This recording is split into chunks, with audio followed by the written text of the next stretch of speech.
मनोजवम मारुतुल्य वेगम जितेन्द्रम बुद्धिमताम वरिष्ठम वाताजमनम वानरुख्यम श्री राम दूतम शरणम प्रबध्य।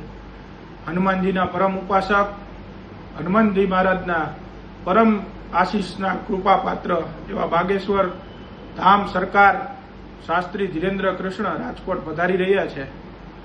आगमनना आयोजનમાં અમુક હિન્દુ વિરોધી તત્વો જે ખોટે ખોટા પોતાની સસ્તી પ્રસિદ્ધિ મેળવવા માટે જે કાંઈ પ્રકારના વિડીયો બનાવે છે, છાપામાં સ્ટેટમેન્ટ આપે છે, બરાબર, આ તમામ લોકોને હું આજે આ વિડીયોના માધ્યમથી ખુલ્લી ચેલેન્જ આપું છું કે તમે આ કોઈ પ્રકારના કાર્યોમાં આગળ વધતા હોય તો અટકી જાજો, આગળ આનાથી પછી વધતા નહીં।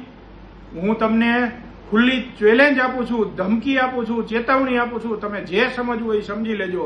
જો તમે આ હિન્દુ સનાતન ધર્મના આ કાર્યમાં જો ક્યાંય વચ્ચે આવ્યા તો તમારી હારે ગાંધી માર્ગે નહીં પણ ક્રાંતિના માર્ગે તમારો હું વિરોધ કરીશ, તમને હું મુંહ તોડ જવાબ આપીશ।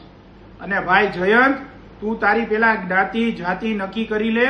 તું જયંત છો, જોસેફ છો, જલાલુદ્દીન છો, શું છો નહીં તું પેલા નક્કી કરી લે, બરાબર। તું એમ કહેશ કે ઓલી પાર્ટી જાદુઈ છે ને એમાં આમ થઈ જાય તેમ થઈ જાય તો ભાઈ પાર્ટી લઈને દરબાર તું ચાલુ કરી દે, બરાબર। તારી ન્યાય લાખો ભક્તો આવે। તું ભાઈ આ બીજી ત્રીજી બધી વસ્તુ રહેવા દે। ભાઈ પીપળિયા ભાઈ, તમે બેંકના મેનેજર ચેરમેન છો, તમે તમારી ગરિમા જાળવો। દરેક વખતે હિન્દુ સમાજમાં ક્યાંય વચ્ચે આવોમાં ભાઈ તમને આ સમાજ માફ નહીં કરે, હિન્દુ સમાજ કોઈ તમને માફ નહીં કરે। જ્યાં સનાતનના કાર્યો થતા હોય, જ્યાં સનાતન કથાના કાર્ય થતા હોય ત્યાં ક્યાંય ભાઈ વચ્ચે આવોમાં અને કોઈ અંધશ્રદ્ધા ફેલાતી નથી।